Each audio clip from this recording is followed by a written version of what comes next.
Welcome back to my channel. Gas, আজকের এই ভিডিওতে আলোচনা করব কীভাবে আপনারা অনলাইনে রিটার্ন জমা দেবেন, মানে ট্যাক্স রিটার্ন জমা দেবেন। আপনি যদি সরকারি চাকরিজীবী হয়ে থাকেন বা আপনি বিজনেসম্যান হয়ে থাকেন, বেসরকারি চাকরিজীবী হয়ে থাকেন, আপনাকে অবশ্যই রিটার্ন জমা দিতে হবে, মানে ট্যাক্স রিটার্ন জমা দিতে হবে যদি আপনার টিন সার্টিফিকেট থাকে। আপনি যদি টিন সার্টিফিকেট থাকার পরেও ট্যাক্স রিটার্ন জমা না দেন, তাহলে কিন্তু আপনাকে জরিমানা করা হতে পারে এবং ইনকাম অফিস থেকে নোটিশের মাধ্যমে আপনার সর্বোচ্চ 5 বছর জেল হতে পারে। সো জরিমানা এবং জেল এড়াতে অবশ্যই আপনি রিটার্ন সাবমিট করবেন।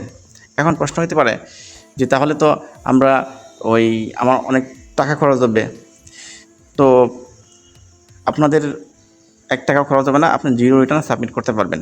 আজকের এই ভিডিওতে আমি A to Z দেখাবো, একদম সহজ প্রসেস। আপনি হাতে থাকা মোবাইল ফোন দিয়েই আপনি রিটার্ন জমা দিতে পারবেন, আপনার যে ট্যাক্স রিটার্ন আছে আপনি জমা দিতে পারবেন। তো গ্যাস, আর কথা পারবো না, চলুন ভিডিওটি শুরু করি। অলরাইট গ্যাস, আমরা প্রথমে চলে আসবো ক্রোম ব্রাউজারে। ক্রোম ব্রাউজার আসার পরে এখানে লিখবো রিটার্ন। এই যে প্রথম যে ইন্টারফেসটা আসবে, এখানে আপনি একটা ক্লিক করবেন। তো এখানে একটা ক্লিক করলাম, এরপর আমি ডেস্কটপ মোডটা অন করে দিব। ডেস্কটপ সাইট অন করাই আছে, ঠিক আছে। যদি আপনাদের অন করা না থাকে তাহলে আপনারা এই যে 3 ডট মেনুতে ক্লিক করে ডেস্কটপ মোডটা অন করে নেবেন, ঠিক আছে। এখন আপনি এই দেখেন রিটার্ন যে অপশন আছে, এখানে আমি একটা ক্লিক করব, ঠিক আছে। এখানে আমি ক্লিক করব, তো আমি এখানে ক্লিক করলাম। এখন দেখেন, যদি রেজিস্টার করা থাকে আপনার এখানে, এই যে সফটওয়্যারটা আছে এখানে যদি আপনার রেজিস্টার করা থাকে তাহলে আপনি আই এম অলরেডি রেজিস্টার, আর রেজিস্টার করা না থাকলে I am not yet register. তো আমার যেহেতু রেজিস্টার করা আছে, তো আমি প্রথমটাই ক্লিক করব। তো আমি একটু জুম করে দেখাতে, এই যে আই এম অলরেডি রেজিস্টার্ড, তো এখানে ক্লিক করলাম, ঠিক আছে। তো এখানে দেখেন আমার পাসওয়ার্ডটা সেভ করা আছে, আমি পাসওয়ার্ডটা অটোমেটিক নিয়ে নিছে, ঠিক আছে। তো এই যে আমি সাইন ইনে ক্লিক করলাম, একটু লোডিং মারতেছে আর কি, একটু ওয়েট করতে হবে আর কি। আচ্ছা, চলে আসছে। এখন একটা বিষয় আপনি লক্ষ্য করেন, এই যে দেখেন এটা হলো আমার প্রোফাইল, হ্যাঁ, এখানে আমার ছবি আছে, এই 3 ডট মেনু আছে, এই 3 ডট মেনুতে আপনাকে ক্লিক করতে হবে, ঠিক আছে। এই 3 ডট মেনুতে একটা ক্লিক করতে হবে আপনাকে।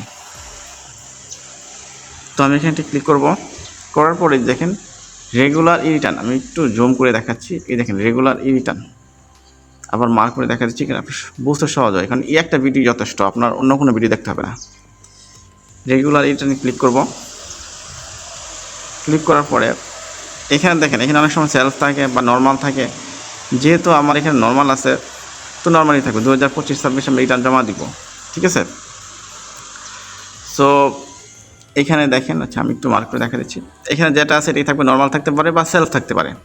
এরপরে 2025-26 আমি রিটার্ন জমা দিব থাকবে, এর ইনকাম ইয়ার, ঠিক আছে। এর ইনকাম ইয়ার এখানে দেওয়া থাকবে, ওটাই দেওয়া থাকবে। আর আপনার যদি বাংলাদেশে হয়ে থাকেন তাহলে রেসিডেন্ট, মানে আমি এই দেশে জন্মগ্রহণ করছি তাহলে। আর যদি বাংলাদেশের বাইরে হয়ে থাকেন তা নন রেসিডেন্ট, যদি প্রবাসী হয়ে থাকেন বা অন্য দেশ থেকে দিতে থাকেন, ঠিক আছে। তো আর আরেকটা জিনিস মার্ক করছি, এই যে এটা হলো ট্যাক্স এক্সাম্পটেড ইনকাম। আপনার যদি আলাদা কোনো ইনকাম থেকে থাকে ওটা ট্যাক্স যদি আপনি দেন আর কি। যদি আপনার এক্সট্রা কোনো ইনকাম থাকে, আপনার যদি চাকরির বাইরে কোনো ইনকাম থাকে, সো যেহেতু চাকরির বাইরে ইনকাম নয়, ওটা নো সিলেক্ট করে দেবেন, যদি থাকে তাহলে অ্যাজ দিবেন আপনি। আচ্ছা, এখন এই পাশে আসি। এই পাশে আসার পরে এই দেখেন এখানে অনেকগুলো অপশন আছে। এর মধ্যে প্রথমটা হলো যে ইনকাম ফ্রম এমপ্লয়মেন্ট, আমি একটু মার্ক করি। এই যে ইনকাম ফ্রম এমপ্লয়মেন্ট, তার মানে কি? তার মানে আপনি একজন সরকারি চাকরিজীবী, একজন এমপ্লয়মেন্ট, এটা আপনি সিলেক্ট করবেন। এরপর হচ্ছে ইনকাম ফ্রম রেন্ট, আপনার যদি কার থাকে, গাড়ি ব্যবসা থাকে তাহলে আপনি সিলেক্ট করতে পারেন, না থাকলে দরকার নাই। তারপরে দেখেন ইনকাম ফ্রম এগ্রিকালচার, আপনার যদি এগ্রিকালচার ব্যবসা থাকে বা এগ্রিকালচার ইনকাম করেন তো সেটা দিয়ে দিবেন। ইনকাম ফর বিজনেস, আপনার বিজনেস থাকলে বিজনেস থেকে দিতে পারবেন। তারপরে ক্যাপিটাল গেইনস থাকলে, আলাদা ক্যাপিটাল থাকতে ওখান থেকে অর্থ আসলে দিতে পারবেন। ইনকাম ফ্রম ফাইন্যান্সিয়াল অ্যাসেট, আপনার যদি কোথাও ইনভেস্ট থাকে, ইনভেস্ট থেকে যদি টাকা আসে, বা আপনার যদি বাসা ভাড়া দেন ওখান থেকে টাকা দিতে পারবেন। ইনকাম ফ্রম আদার সোর্সেস, মানে আলাদা যে আরও কোনো সোর্স থাকে ওটাও আপনি সিলেক্ট করতে পারবেন। সো এগুলো আমি একটাও দিব না, এখান থেকে আমার কোনো ইনকাম নাই, ঠিক আছে, এগুলো আমি একটাও দিব না।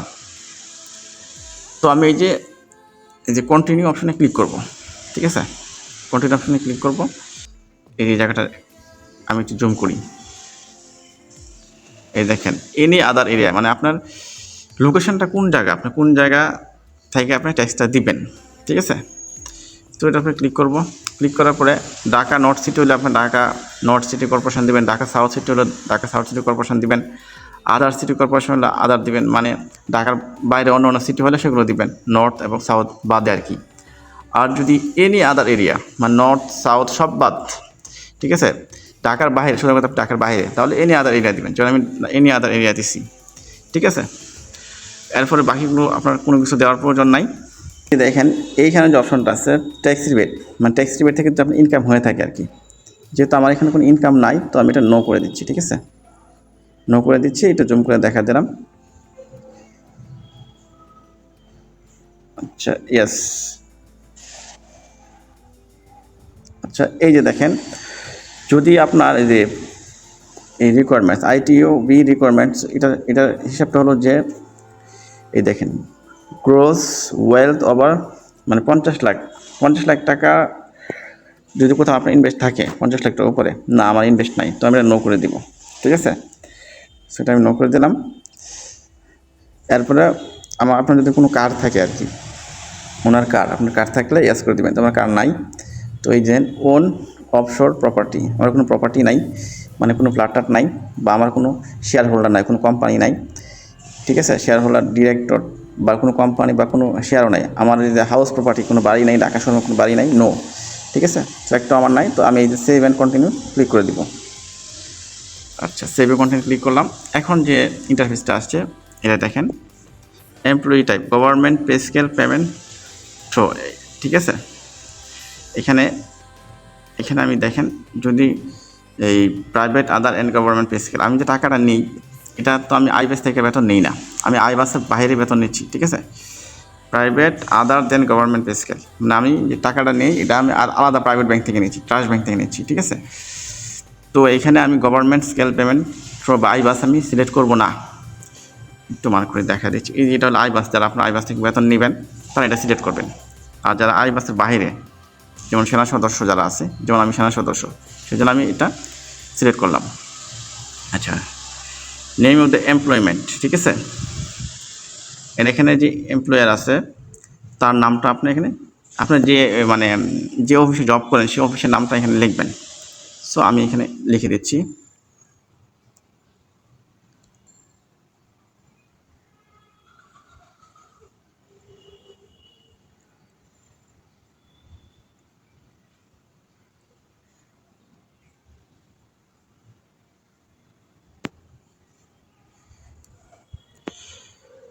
আচ্ছা দেখেন, এই দেখেন এখানে আমি দুটাই আমি সিলেক্ট করে দিছি, ঠিক আছে। এখানে আমার যে অফিসের নাম এবং আমার যে র্যাঙ্ক পদবীর নাম, ঠিক আছে।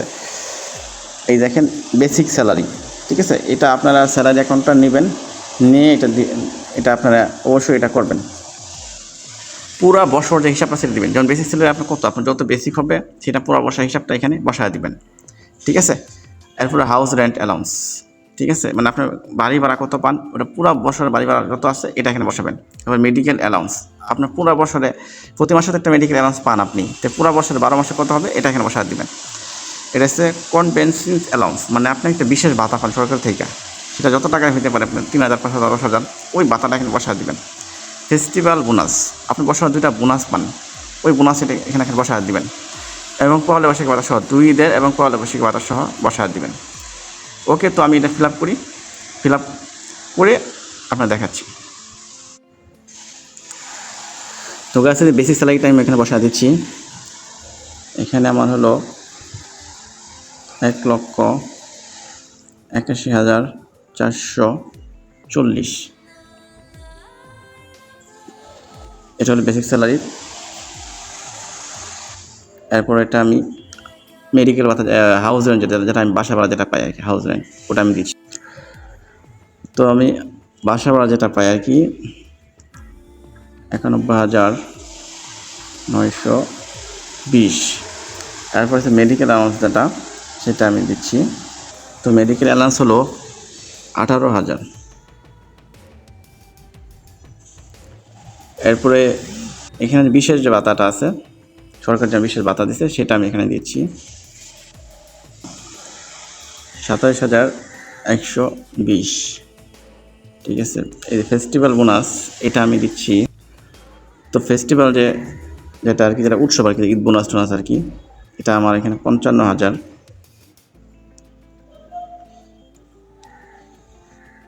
তো এটা আমার ফিল আপ করা শেষ।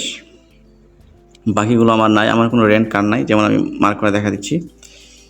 ঠিক আছে, যে আমার কোনো রেন্ট কার্ড নাই, আমার এই যে account donation add consistent rate নাই। ঠিক আছে, এগুলো কোনো কিছু আমার নাই। ঠিক আছে, সো আমার আলাদা কোনো বেনিফিটও নাই, কোথা থেকে আমার ইনকাম আসতেছে না। সো এগুলো আমি দিব না, আপনার না থাকলে আপনিও দেবেন না। এরপর save and continue, save and কন্টিনিউতে ক্লিক করব। আচ্ছা, এরপরে দেখেন এইখানে অনেকগুলো অপশন চলে আসছে। তো গ্যাস এখন আপনাদের এই জিনিসটা ফিল আপ করতে হবে। হ্যাঁ, এই জিনিসটা ফুল ফিল আপ করতে হবে। তো আমি দেখা দিচ্ছি। এই যে প্রথমে দেখেন expense for food, clothing and other essentials, মানে আপনার পুরো বার্ষিক যে খরচ হয়, আপনি যে বেতনটা পান, এটা যে খাতে খরচ করেন টোটাল একটা খরচ আপনি দেখা দিবেন। ঠিক আছে, তো আমি এখানে 95,000 টাকা দেখা দিচ্ছি। আচ্ছা, এরপরে হইল আপনার অ্যাকোমোডেশন এক্সপেন্স, এটা সবারই থাকে না, অটো অ্যান্ড ট্রান্সপোর্টেশন এক্সপেন্স। ঠিক আছে, আপনার যাতায়াত খরচ যদি থাকে সেটা আপনি এখানে দিতে পারেন। ঠিক আছে, ঠিক আছে, কিছুটা আমি দিয়ে দিচ্ছি।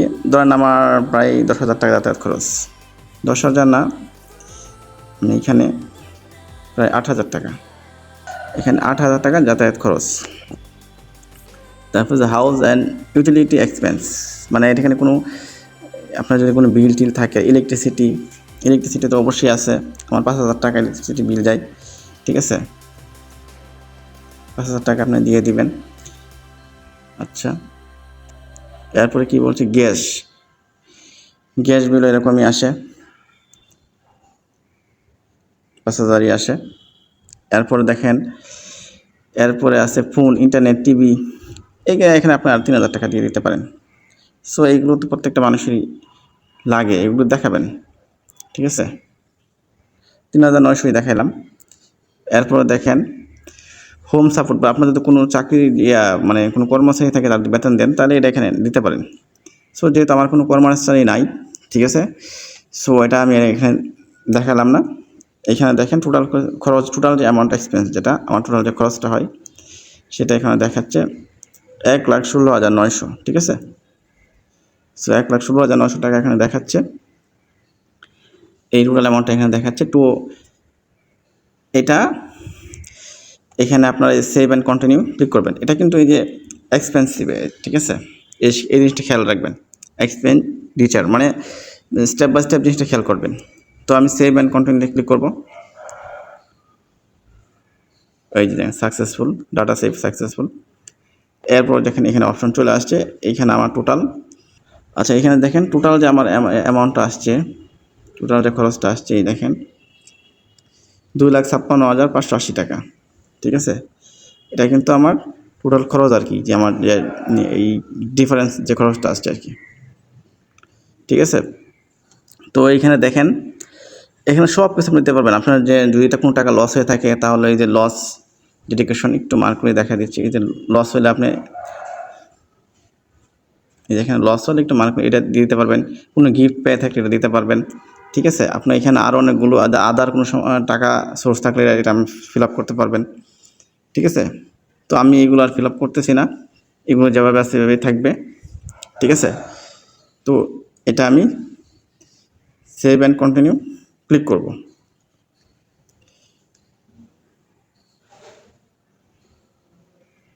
আচ্ছা, সেভ অ্যান্ড কন্টিনিউ ক্লিক করব। ক্লিক করার পরে এই দেখেন ইনকাম ফ্রম এমপ্লয়মেন্ট এত টাকা, income from financial asset zero, income for rent zero, এগুলো সব বিস্তারিত আপনি দেখবেন। দেখার পরে এই দেখেন আমার কিন্তু এখন টোটাল অ্যামাউন্ট পেয়েবল হচ্ছে জিরো। ঠিক আছে, মানে 3,50,000 টাকার নিচে। আরেকটা জিনিস আমি বলতে ভুলে গেছি, যদি 3,50,000 টাকার উপরে কোনো আপনার ইনকাম হয়, একটা পুরুষ মানুষের ইনকাম হয়, তাহলে তার ট্যাক্স দিতে হবে। যেহেতু আমার 3,50,000 টাকার নিচে, সেহেতু আমার ট্যাক্স দেওয়া লাগতেছে না, বার্ষিক ইনকাম। ঠিক আছে, আর যদি মেয়েদের ক্ষেত্রে 4,75,000, ঠিক আছে। আর তৃতীয় লিঙ্গের ক্ষেত্রেও 4,75,000। তো এই জিনিসটা আপনারা খেয়াল করবেন। তো আমি এই যে আপডেট ট্যাক্স পেমেন্ট স্ট্যাটাস, এখানে টোটাল অ্যামাউন্ট পেয়েবল সবগুলো ঠিক আছে। এখানে প্রসিড টু অনলাইন রিটার্ন, ঠিক আছে। আমি এখানে ক্লিক করবো, যেভাবে আছে এভাবেই থাকবে। যে আমার যেহেতু টাকাটা কম, তাই এখানে এই দেখেন 0 রিটার্ন আসছে, ঠিক আছে। তো আপনাদের এভাবেই আসবে। আপনারা এভাবে অবশ্যই সিলেক্ট করবেন একটু সময় নিয়ে। তো এই যে প্রসিড টু অনলাইন রিটার্ন আমি ক্লিক করব, দেখি হয় কি না। আল্লাহর রহমতে হয়ে গেছে, ঠিক আছে। এখন একদম নিচে আসবো, এই দেখেন সাবমিট রিটার্ন, সবার নিচে আসলাম। আমি আপনার চাইলে আবার পড়ে নিতে পারেন, তো আমি আর পড়বো না, যা দিছি ওকে। তো আমি রিটার্ন সাবমিটে ক্লিক করব, আবার ইয়াসে ক্লিক করব, সাকসেসফুল। তো খুবই ভালো লাগতেছে যে রিটার্নটা খুব সহজেই দিতে পারতেছি, আপনারাও দিতে পারবেন, একদম ইজি, ঠিক আছে। একদম ইজি, এটা কোনো কঠিন বিষয় না। সো আপনার যদি রসিদটা লাগে, রিসিপ্টটা লাগে, তা কী করবেন? এই যে দেখেন অ্যাকনলেজমেন্ট রিসিপ্ট, মানে রসিদটা আপনি নেবেন আর কি। এখানে ক্লিক করব, ক্লিক করার পরে এই যে ডাউনলোড অপশনে ক্লিক করব, নিচে ডাউনলোড। তো গ্যাস এই যে দেখেন আমার এই রিটার্ন সাবমিট হয়ে গেছে। তো এখানে সব কিছু তথ্য আছে। সো আপনারা চাইলে এভাবে জমা দিতে পারবেন, ঠিক আছে। খুব সহজে এভাবে আপনারা দিতে পারবেন। তো আজকের ভিডিওটি এই পর্যন্তই। ভিডিওটি যদি না বোঝেন তাহলে 2 থেকে 3 বার দেখবেন, 3 বার দেখলে আপনারা বুঝতে পারবেন, ঠিক আছে। কারণ একটা ভিডিও বা একটা জিনিস শেখার সহজ করার সিস্টেমই হলো 2 থেকে 3 বার দেখবেন। তো আজকের ভিডিওটি এই পর্যন্ত। ভালো থাকুন, সুস্থ থাকুন, আল্লাহ হাফেজ।